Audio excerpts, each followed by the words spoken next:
started with a box I didn't recognize. It was tucked deep in the back corner of my grandfather's attic, coated in 20 years of dust and time. The light bulb overhead flickered every so often, like it was resisting the truth that lived in that room. I wasn't looking for secrets. Just a few things to take home.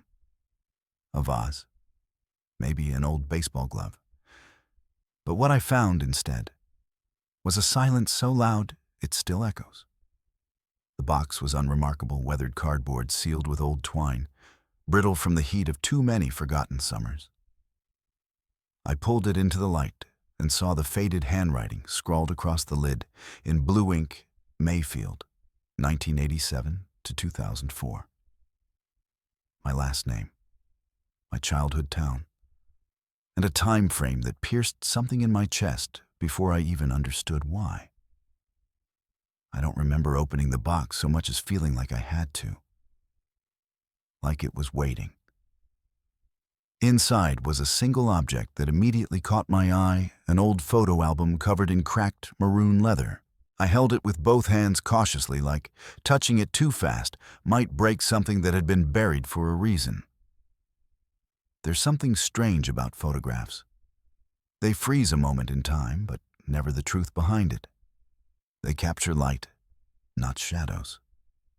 I opened the first page. It was like falling into a dream you forgot you had. The pictures were ordinary at first glance, familiar. A sun-drenched porch in summer, a backyard BBQ full of grinning faces and sunburned noses. My mother younger than I ever saw her. My father with more hair and less worry in his eyes. My older brother Jamie, arms around me in almost every picture, pulling me into frame with that same half grin I always remembered. Jamie. That name hadn't passed through our family's lips in almost 20 years. Not since the day he vanished. They said he ran away. He was 17. The age where kids get restless and stupid and brave in all the wrong ways. That's what the police told us. That's what my parents tried to believe. But I remember the day he disappeared. I remember his face. He wasn't running. He was afraid. Back then, I was only 9. The house became quiet overnight, like something sacred had been torn out. We never talked about him again. Not really. His clothes were boxed up, his room repainted, as if pretending he never existed would erase the pain of losing him. But I never forgot. And now here he was, again and again, in every page of that photo album. His presence almost taunting. A ghost printed in ink and color. And then something shifted. At first it was subtle. A shadow behind a tree. A background detail that didn't quite fit. There's a photo from 1996, Jamie and I standing in front of a rickety old barn on the edge of town. I remember the day. I remember the smell of dried hay and gasoline, but I don't remember anyone else being there. And yet behind us, near the edge of the frame, half obscured, is a shape. At first glance, it's nothing. Just a blur. But when I leaned in, really looked, it looked like a man, standing still, watching us. My chest tightened. I flipped the page. Another photo, this one in the living room. Christmas, 1997. My mother holding a tray of cookies. Jamie sitting cross-legged on the floor opening a gift. And there in the mirror behind the tree, another reflection. Not ours. Someone else. A pale outline, tall, thin, just barely visible between the lights and garland. I stopped, closed the album. My hands were shaking. I wanted to believe I was seeing things that old photos do that create illusions. Smudges of dust, bad lighting, ghosts of light instead of people. But something deep in me whispered otherwise. I opened the album again, slowly, carefully, this time with eyes wide open. And as I flipped through more pages, the anomalies grew. There was a pattern, a presence. Always in the background, always distant but there. Sometimes it was just a shadow behind a window. Other times it was more distinct, a figure half hidden behind furniture, a face blurred in the crowd. Always watching Jamie, never looking at the camera, always waiting. My mind raced back to Jamie's last weeks, the odd behavior, the tension at dinner, the arguments with Dad, the long walks at night. He used to say things I didn't understand back then. He's watching me. I don't feel safe in this house. I saw him again by the fence. My parents dismissed it. Teenage paranoia, hormones, maybe drugs. But looking at these photos now, seeing those shapes he might have seen, I felt my blood go cold. What if he wasn't imagining things? What if someone was watching not for days, not for weeks, but for years? I needed answers. And so I kept turning the pages one by one. That's when I found it. Tucked between two glossy sheets was a Polaroid. It wasn't labeled. It wasn't even placed like the others. It was just slipped loosely between the pages, as if someone didn't want it there. My fingers tingled when I touched it. The image was blurry, taken at night. A flash had lit up a figure in the distance, just outside what looked like our backyard fence. But it wasn't Jamie. It was a man, standing still, his face half turned, his eyes catching the light in a way that made them look almost white, like they didn't have pupils, like he wasn't real. I dropped the photo. For a moment I sat there listening, to the creaks in the attic, to the way the wind moved outside, to the memories in my bones. Then I picked the photo back up. Something in the corner of the image caught my eye. A reflection again, in the lower left. Faint, but undeniable. A face. Not the man's. Jamie's. He was in the window inside the house. His expression frozen in terror. Looking at the man. Not as if seeing him for the first time, but as if recognizing him. As if he'd been waiting for this moment. I couldn't sleep that night. The Polaroid stayed on the kitchen table face down, as if turning it over again might summon something I wasn't ready for. Every time I closed my eyes, I saw it the way Jamie's face was framed in the window, mid-scream or mid-warning, I couldn't tell. And that figure outside, unmoving like it had all the time in the world. By morning, the sunlight did nothing to shake the feeling. It wasn't just fear, it was something heavier, more intimate. Like betrayal.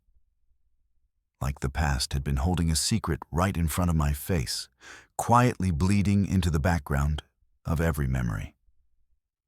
I went back to the album. I needed to see if I had imagined it.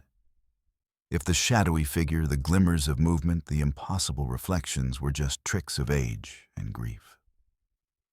But as I turned page after page, the feeling only grew. The photos weren't just nostalgic. They were layered. Every one of them held more than I first saw. Take, for example, the 1992 family picnic. Everyone's smiling. My dad's holding up a watermelon slice like it's a trophy. My mom's sun hat is blowing in the wind. Jamie's got that mischievous grin on his face, pointing at the camera like he's in on some private joke. At first glance, it's warmth. Pure, wholesome family life. But now with new eyes, I notice something behind them, way behind them. A single tree off-center, its trunk unusually dark, almost charred. I zoomed in mentally, emotionally. There at the base, nearly blending into the bark, was what looked like the outline of a person. Again, too tall, too rigid. It almost looked like the figure was part of the tree, as if the environment was swallowing him, or perhaps he was never entirely part of our world to begin with. That's when I realized this wasn't an isolated haunting. This was a long-term presence. Something or someone had been there for years, sometimes farther, sometimes closer, always with Jamie nearby. And I never noticed. The next few photos deepened the unease. One from Halloween 1995. Jamie and I dressed as astronauts. The living room behind us was decked out with orange streamers and fake cobwebs. But in the hallway mirror, something didn't match the room. It wasn't a figure this time. It was a door, one that didn't exist in our house. Narrow, almost cellar-like.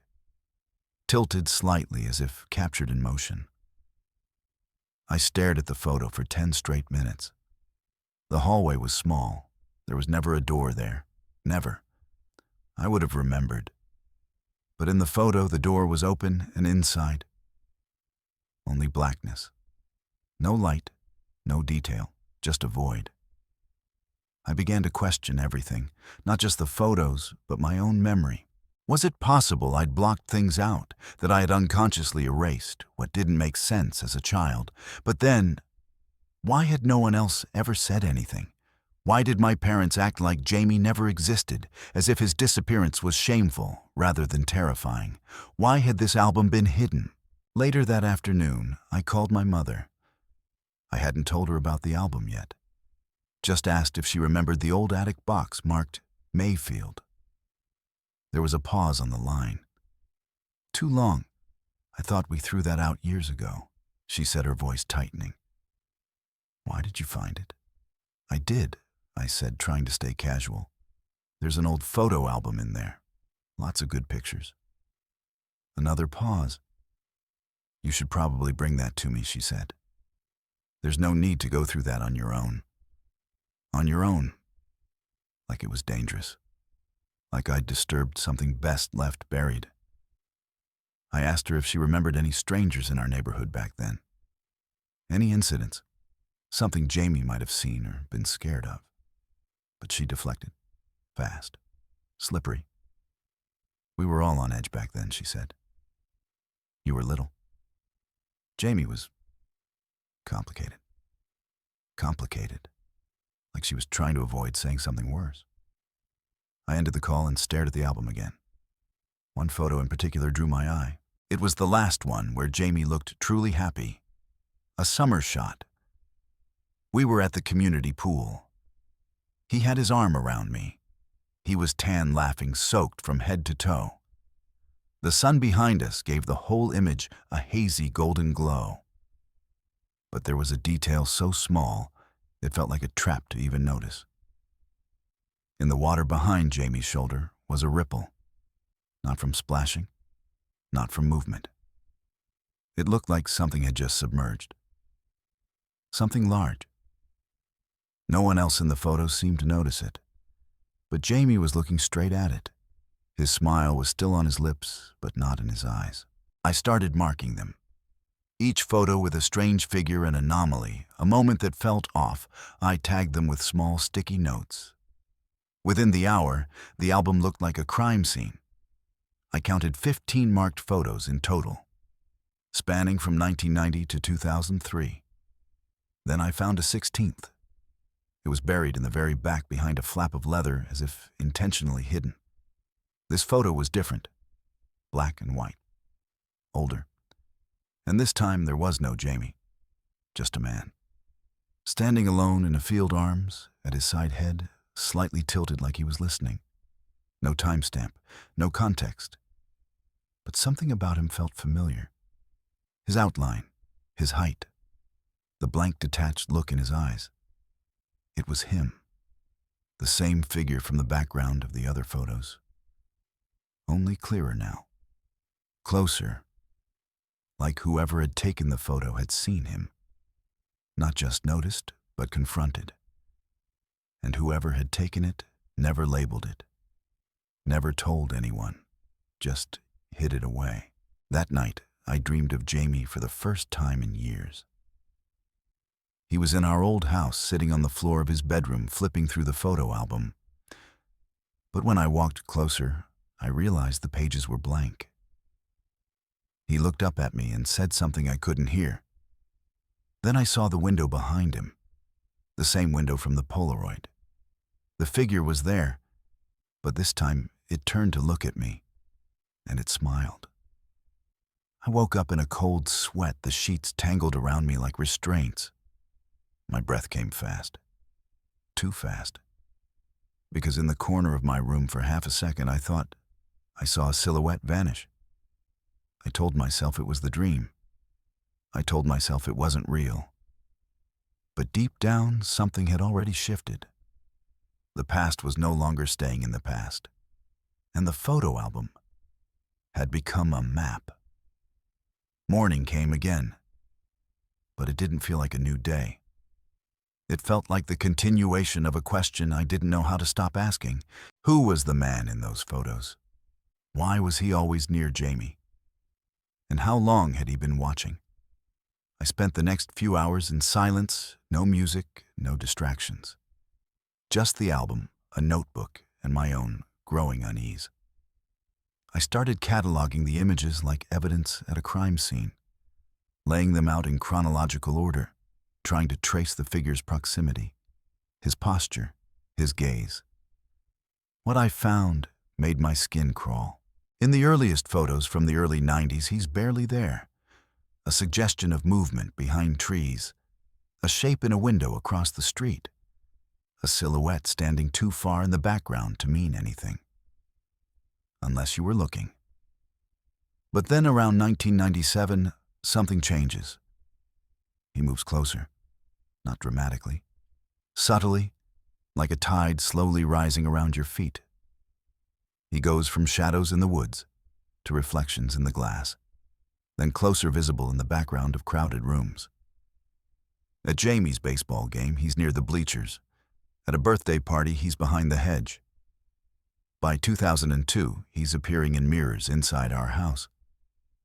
I hadn't noticed it until I saw the photo from my 12th birthday party. I was blowing out candles. Jamie stood behind me, hands on my shoulders. Everyone's eyes were on the cake except Jamie's. He was looking off camera, to the hallway. The mirror on the wall caught at the tall man in black, standing just beyond the kitchen, not smiling, not moving, just present. I couldn't explain it, but the man wasn't just in the pictures, he was in Jamie's eyes. You could see the shift in his expression depending on how close the figure appeared. In the earliest photos, Jamie smiled easily, hugged me, laughed. But as the years went on, his smile turned forced, tighter. His eyes started searching the frame even in still moments, like he was always checking, always bracing. He knew. He'd seen him long before I ever did, and no one believed him. I remembered something. A drawing. Back when I was maybe 8, Jamie had gotten into trouble at school for drawing something disturbing in art class. The teacher had called home. I only vaguely remember the fight, the door slamming. But what I do remember is sneaking into his room that night. He had a spiral notebook filled with sketches, dark pencil strokes, shadows, repetitive shapes, figures without faces. One page had the word "hollow" scrawled in the corner. Back then I thought he was just being weird, artistic. But now, I realized he'd been documenting something he couldn't say out loud. And the spiral notebook gone. My parents must have thrown it away when he disappeared. Or maybe they were told to. I decided to go back to the attic. This time I wasn't looking for memories. I was looking for proof. I pulled out every box, every journal, every yellowed envelope. Most were benign old tax forms, letters, holiday decorations. But in a smaller box under the floorboard, I found something that made my breath stop. It was a single cassette tape. Labeled in Jamie's handwriting, "He's real." I didn't own a cassette player anymore, but I drove to a second-hand electronics store downtown and bought one for $10. I played it right there in my car. The recording was static at first, then breathing, then Jamie's voice. Not the confident teenage brother I remembered, but shaky, low, whispering. If you're listening to this, I guess I didn't make it. Or maybe I did. But either way, someone has to know. He's real. I know how it sounds, but I'm not crazy. He's been coming to the edge of the woods for years, watching, waiting.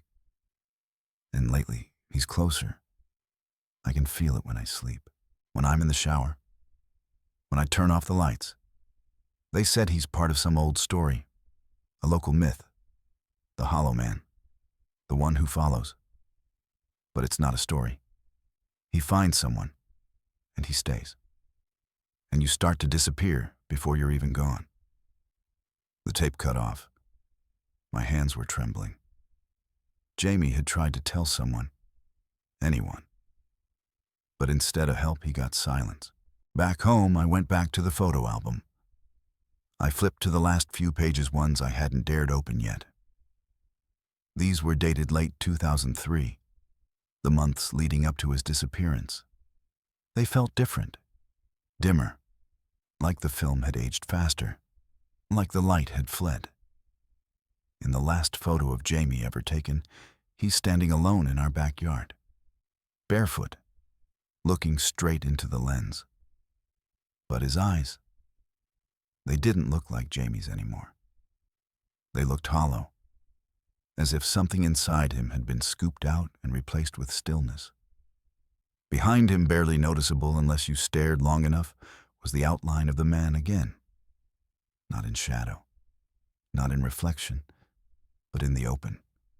Tall, still, like a scarecrow made of bone and quiet.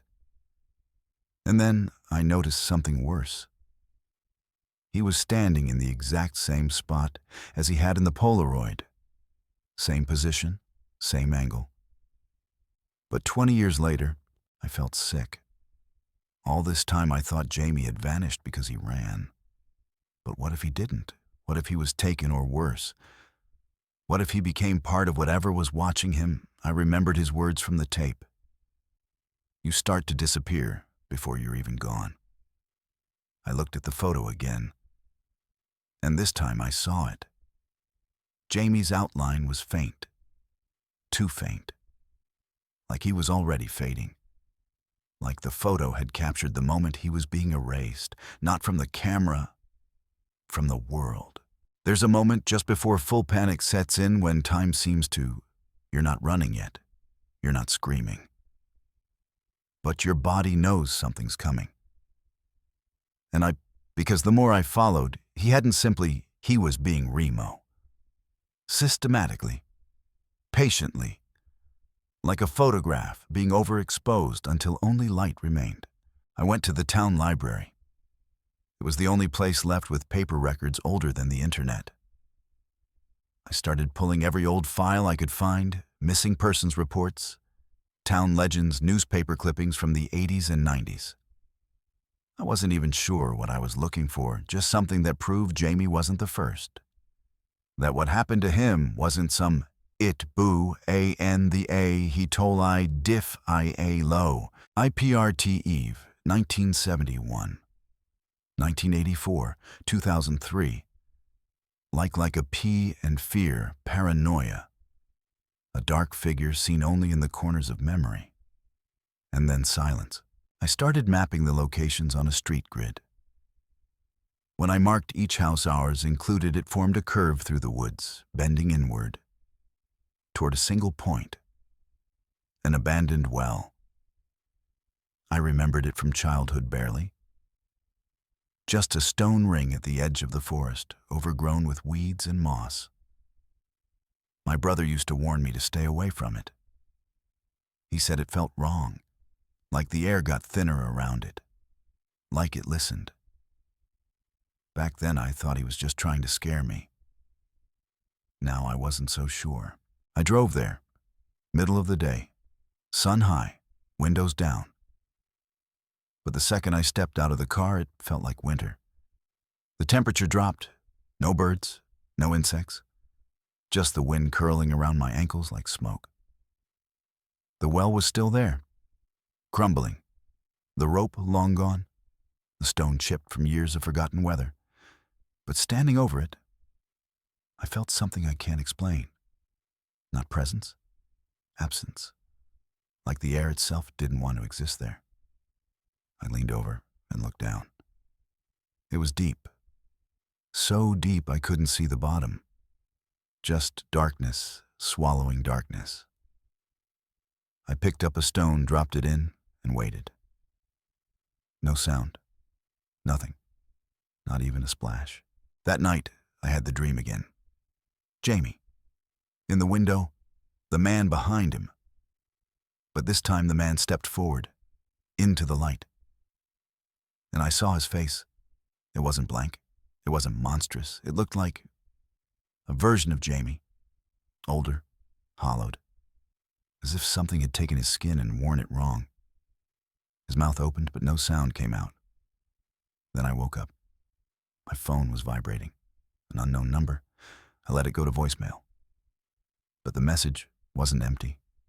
It was breathing, slow, measured. And then a voice. Jamie's voice. He's not done.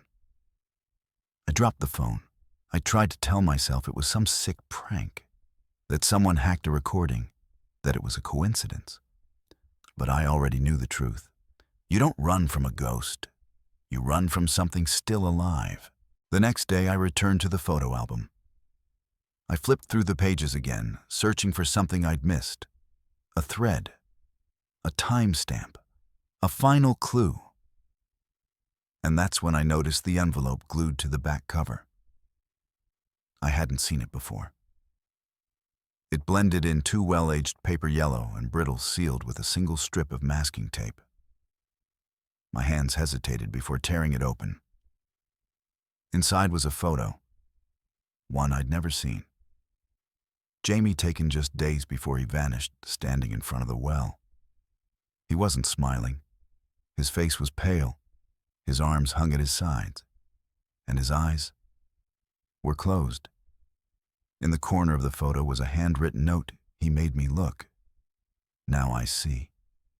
I sat there for a long time, thinking about what that meant.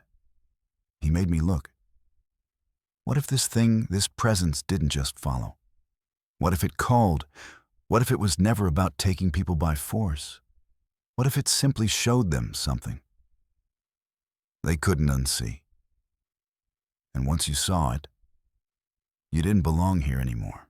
Not fully. Not in the same way. I closed the album, not out of fear, not even grief, but because I finally understood what Jamie had been trying to do. He wasn't just warning us. He was leaving a map, a record, a chain of breadcrumbs so that someone, anyone, might piece together the truth. And maybe, just maybe, James Jo Toi Hong Ngu Juok, Toi Hong Su Gang, Toi Ngoi Train San Fong Hach Kuan album, and Train Juin Hu Mot Hien Vat Kok Shua, Hong Chila Divat Kuagia Jin, Toi Ma Kon La Mot Kuan Hat Ki Juos Ma Hoa Do Mot Ngoi Biet Rang Min Sapien Mat Vietera. Yami Kong Si Jelai Man Moi, Antai Jan Jelai Mot Dong Thoi Gien. Bahogok Kwa Moi Bakan Juok Jan Duan Hai Jan La Mot Gio Ma Sho Jen Bai, Giotoi Moi Jay. Tung Vet Suok Nholiti. Vet Suok Train Lop Phim Bong Bang Jaun Hong Kwa Vat Gi Joy Ko De La Kim Kim Hoax Kep Giai. Vorhing Tru Ki Ban Gengen Ngai Duoi Jen. Motei So. Tuajo. Toi Kiem Tralai Chung Voi Motam Banjoku. Lan Naigi Banjo Koi Kung Kong Kivepia Gieng Ma La Mot Noi Nao Jo Sao Hon Trongrang. Huang Tai Bak. Mot Kuts Kwan Trongrong Kwa Kon Juong Mon San Ban Ku Jan Kong, Juok Sudang Trong Hiu Tap Ki. Ku Rong Ram Rap, Gay Ka Giwa Ban Ngai. Kay Koing Hieng, Ngan Hu De Chung Biet and Hong Jiu Min Se Kong Bao Giod Ho Lo. Giod Hoyo Jai Mot Kashpat Thuong Hu, Se Jang Suai Tron Chu Kong Phai Thoi. Tui Buok Cham Shan Giam Len Hong Chik, La Jantu Lau Kong Kong Gia, was Song Jong Nua. Varoi Toin Hin Thay No. Ju Khong Phai Lamot Khuang Jat Trong. Khong Han Vai. Ju Lamot Khuang Trong Giong Hun Hung Kai. Kay Jan Kuyet Jin Tak Ravi Jiu, Gi Jo Machung Khong Hiu. Ogiwa Chiko Mot Kong Trin Duinat, Mot Nhakho Kukigan Nhubidai Leon Wat Chung. Guksam Xit Magnat Na Hung Van Kon Jung Vong. Va O Ma Truok, Gan Nu Kong Hin Thay, Lamot Biu Tuong. Juak Kak Sao. Mot Vong Tron To So Voi, Mot Juong Thang Jung Shai Dok Ogiwa. Toi ja tung thay no truok jai. Trong ma trong hung buk with hoi thu au kua jami. Tim toi jap thinch thish trong long in guk. Toi buok toi. Kan kuak hong kua. No keo ket moravoi mot ting jong, nge kove kwa dai va kwa lon so voi suim lang sungkwan, ben trong hong king got ngat. Miwi jat va am uot. Nung hat boilitik swai tron tanschen hung tia sang ban thiu shuyen, kwan hung tan go gai tren main ha. Va ogok shan hat, mot chitske. Trong. Nhung bik sich vau san ha. Tren buk tuang fia so non hung buk an. Hung tram. Hau het la gentrang. Mot so shuyen sang vang. Kuon mat kua moin guoi, mat motomon hoi meo movit hoi gian vanuos. Mot so la trium. So kak lang guoi lon, tatka ju tronkov so hai. Wat tatka bon ho, jang hin vau mayan. Kong fai mayan. Jang so no. Gyong nu ko thugi jo kas o trong fong kong voi hokin hung puk an nai juok shup. Sao jo toi hin thai an kwa an hai. Jami. Gim chin giwa. Kats biet so voi fang kon lai. Jo kong fai an hai jo chup. Jo la an tu chup min. Kamo tambien ko biu tuong kila tuong tu. Kuon mat hok hast. Ma hop lai. Mat moto. Vamo mat so kwa bukan dong chu jok viet bang muk jen ran re go kong fai la mot ngoi janong. Jo la mot kiuk. Kang hove no kang tron en chan tuk. Kao noi joko lap di lap lai trong jau toi kitoi lai seven ha. Bang kang nove no kang tron en tuk te hon. No giai thik moi tu. Nong hing an bong toi trong an nong hing an hingai kang ronet hon teo toi gian. No kong bao gio juoi teo chung toi. Chung toi jang sho no an. Moi an nhin. Moi kuan kach so hai. Moi lan chung tang guai lain hin hai hoi sam su ai o jo kong. Chung toi jam moi no. Chung toi jang kung so no. Va jami. An ai lang guai jau tien hin tay no. Ong ai jan chen jau lao hong. Va goi kung gong jan ko geng je lai loi ken bao ma kong lan truen no.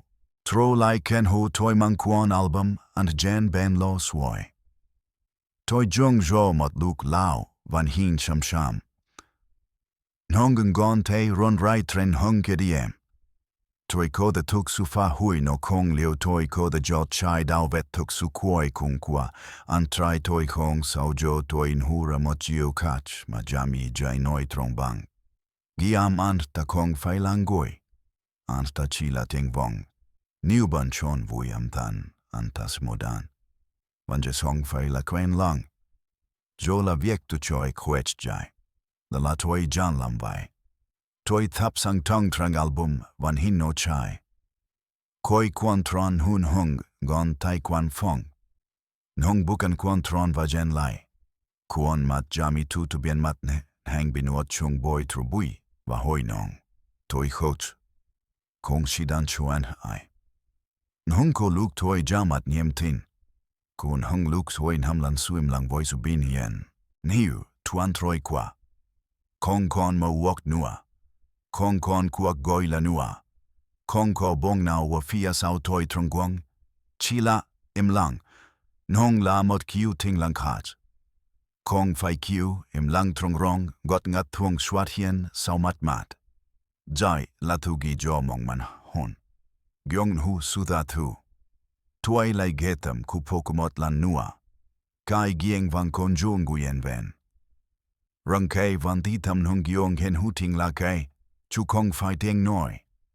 Toi jung ju mot luk lau tai ju trong tuing gam hen hang kei jung juan hen hang trong giu. Va trong khuan kak toi tuong jami jang jung ben kan min. Gyong het hu trong an. Wong tai kwa vai toi. Nukuoi nua miang shua bao geotat tren kuon madan. Toi kong noi gika. Kong ken tiet fai lam vai. Bangkash nao ju toi biet kuoi kung an hai, jantim jokash thoat hoi swim lang.